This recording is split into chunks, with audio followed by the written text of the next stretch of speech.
कर्नाटक में फंस गई बीजेपी, सबसे लोकप्रिय नेता ने राजनीति से लिया संन्यास।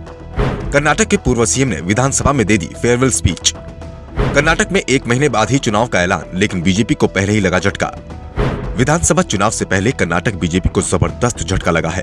कर्नाटक में पार्टी के सबसे लोकप्रिय नेता बीएस येदियुरप्पा ने राजनीति से संन्यास ले लिया। येदियुरप्पा कुछ दिनों से पार्टी से नाराज चल रहे थे और अब उनकी राजनीति छोड़ने के ऐलान ने कर्नाटक में बीजेपी को बड़े संकट में फंसा दिया, क्योंकि 1 महीने बाद ही कर्नाटक में विधानसभा चुनाव का ऐलान हो जाएगा। और अभी जो भी सर्वे रिपोर्ट सामने आ रही है उसमें साफ है कि बीजेपी कर्नाटक विधानसभा चुनाव हारती दिख रही है। एकमात्र उम्मीद की किरण येदियुरप्पा के रूप में ही दिख रही थी, लेकिन येदियुरप्पा भी अब किनारे होते दिख रहे हैं। दरअसल येदियुरप्पा राज्य के सीएम बसवराज बोम्मई से नाराज चल रहे थे।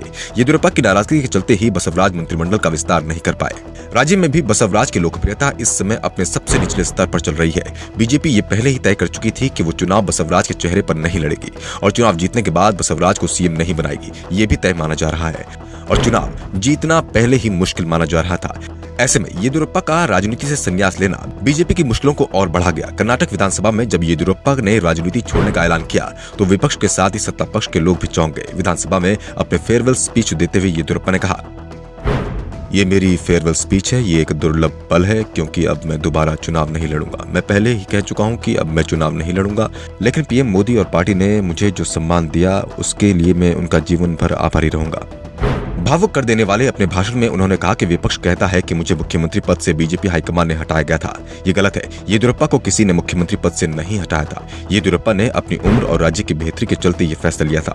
दरअसल जुलाई 2021 में येदियुरप्पा ने पार्टी आलाकमान के कहने पर मुख्यमंत्री पद छोड़ दिया था और उनकी जगह पर बसवराज बोम्मई को मुख्यमंत्री बनाया गया था। इसे लेकर विपक्ष कई बार येदियुरप्पा की पार्टी पोजीशन पर सवाल उठाता रहा। येदियुरप्पा की नाराजगी बीजेपी पर भारी पड़ सकती है। दरअसल येदियुरप्पा लिंगायत समुदाय से आते हैं, जिसके राज्य में आबादी 18% के आसपास है और येदियुरप्पा इस समुदाय के सबसे बड़े नेता हैं।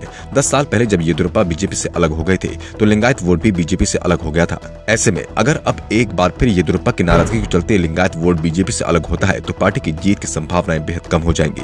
बीजेपी नेता राज्य में कितने लोकप्रिय हैं इसका अंदाजा पीएम मोदी और गृह मंत्री अमित शाह को अपनी रैलियों में भी हो चुका है। दरअसल पिछले कुछ समय से पीएम मोदी और गृह मंत्री अमित शाह का राज्य में लगातार चुनावी दौरा हो रहा है और इस दौरान होने वाली रैलियों में भीड़ की ओर से तालियों की गड़गड़ाहट का शोर तभी सुनाई देता है जब पीएम या गृह मंत्री पूर्व सीएम येदियुरप्पा की तारीफ करते हैं। येदियुरप्पा का नाम जब भी मंच से लिया जाता है भीड़ का उत्साह बढ़ जाता है, जबकि बसवराज बोम्मई की जब मंच से तारीफ होती है तो लोगों के तालियों की जगह मुस्कुराते दिखते हैं, जैसे बसवराज का उपहास उड़ा रहे हों। और इसी के चलते बीजेपी ने येदियुरप्पा का कद पार्टी में बढ़ाया, उन्हें पार्टी के सबसे मजबूत माने जाने वाले संसदीय बोर्ड में शामिल किया। साथ ही चुनाव समिति में भी येदियुरप्पा को जगह दी गई। लेकिन अब येदियुरप्पा का चुनाव लड़ने से इनकार करना बीजेपी की सभी रणनीतियों पर भारी पड़ता दिख रहा है। इससे बीजेपी हाईकमान भी मुश्किल में दिखाई दे रहा है, क्योंकि बीजेपी के पास राज्य में येदियुरप्पा का अभी तक कोई विकल्प नहीं है।